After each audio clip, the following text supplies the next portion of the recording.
নমস্কার বন্ধুরা, টিকিচে আমাদের সকলকে স্বাগত। আজকে আমি বানাবো স্বাদে গন্ধে রসে ভরা ভরপুর মিষ্টি। তার জন্য আমি এখানে একটা কাপ নিয়েছি। এই কাপে ২ কাপ ময়দা আমি নিয়ে নেব।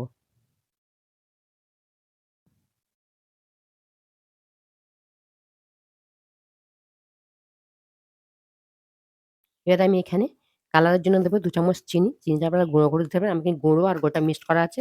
আর এর সঙ্গে এলাচ দানা গুঁড়ো করা আছে। এবার দেব বেকিং পাউডার। আর হাফ দেব বেকিং সোডা। একটু ভালো করে মিশিয়ে নেব।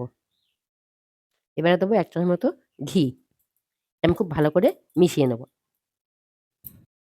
আমি এখানে এলাচের দানা দিয়েছি গুঁড়ো করে। আপনারা এখানে ভ্যানিলা এসেন্সও দিতে পারবেন। আর ২ কাপ ময়দার জন্য আমি দেবো ১ কাপ টক দই।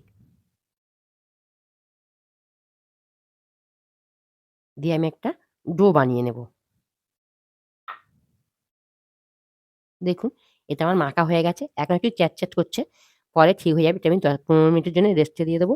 আর আপনারা মনে করলে হাতে ময়দা দিয়ে ময়দাটা ছাড়িয়ে নিতে পারবেন। এবারে আমি একটা চিনির সিরা বানিয়ে নেব। তার জন্য নিয়েছি ১ বাটি চিনি। ১ বাটি চিনির জন্য আমি দেবো ১ বাটি জল।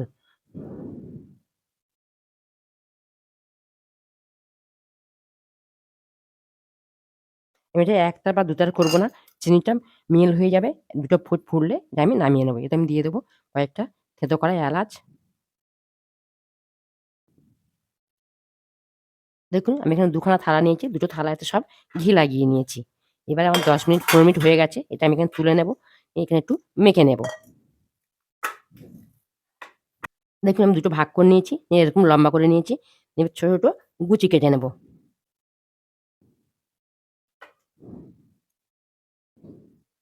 একই মাপে কাটবো আমি।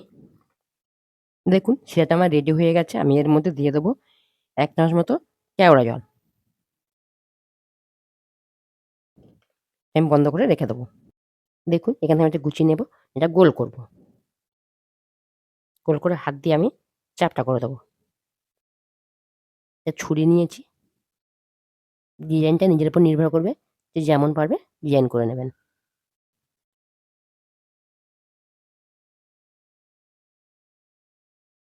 একটা আমার হয়ে গেছে।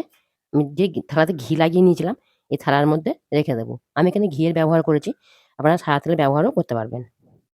একইভাবে আমি সবকটা বানিয়ে নেব। দেখুন কয়েকটা মিষ্টি আমার বানানো হয়ে গেছে। এবার আমি ছুরি দিয়ে ৩ টে করে ৩ জায়গা করে এভাবে কেটে দেব। কেটে দেওয়ার কারণ হচ্ছে কেটে না দিলে এগুলো লুচির মতো ফুলে যাবে আর পরে নেতিয়ে যাবে। এইজন্য কেটে দিলে হাওয়াটা বেরিয়ে যাবে আর ফুলবে না। দেখুন আমি কড়াইতে তেল বসিয়ে দিয়েছি। তেলটা একদম হালকা গরমে এগুলো ছাড়তে হবে। দেখুন আমি সবগুলো ছেড়ে দেব। এবার আমি গ্যাসটা একদম লো করে দেব। দেখুন সবগুলো নিজে থেকে ভেসে গেছে। এবার আমি উল্টে দেব।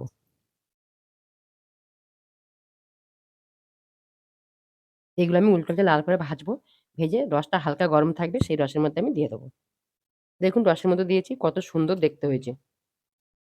বন্ধুরা মিষ্টিটা পুরো রস টেনে নিয়েছে, একটুও কড়াতে রস নেই।